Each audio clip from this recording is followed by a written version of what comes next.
आमचे 20 मंत्री 40 मंत्र्यांचं काम करतायत असं म्हणत आमदार बच्चू कडू यांनी अजित पवारांना टोला लगावलाय।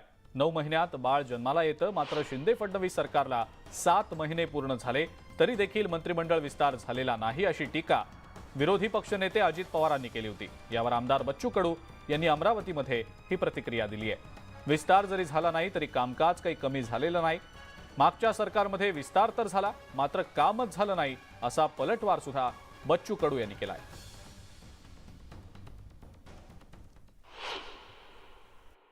आमचे विषय मंत्री एवढे सक्षम आहे तर ते 40 मंत्र्याचं काम करते।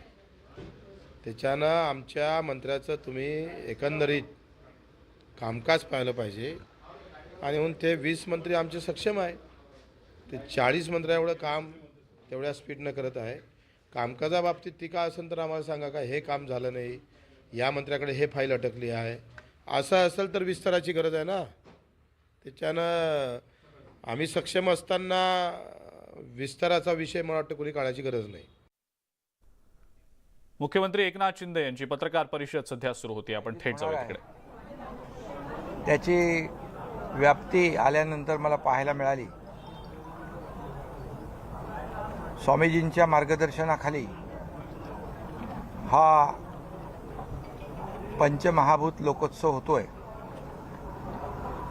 यामध्ये पंचमहाभूतांच्या माध्यमातून या पृथ्वी तलावावर समतोल राखण्याचा पर्यावरणपूरक असा हा अतिशय मोठी व्याप्ती असलेला लोकोत्सव हा संपन्न होणार आहे, त्याचं आयोजन होणार आहे।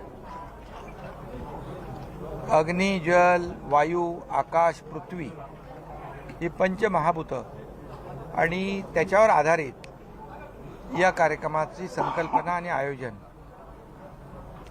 हे खऱ्या अर्थाने या राज्यातच नाही, देशात नाही तर जगभरामध्ये लोकांमध्ये मोठी जागृती निर्माण करणारा असा हा लोकोत्सव होईल। एक मोठी चळवळ पर्यावरणपूरक, पर्यावरणाचा समतोल राखण्यासाठी, पर्यावरणाचा ऱ्हास थांबवण्यासाठी जागतिक दर्जावर हा कार्यक्रम जागतिक पातळीवर जाईल। यामध्ये जगातले जे प्रॉब्लेम आहेत, आता जे आपण फेस करतोय,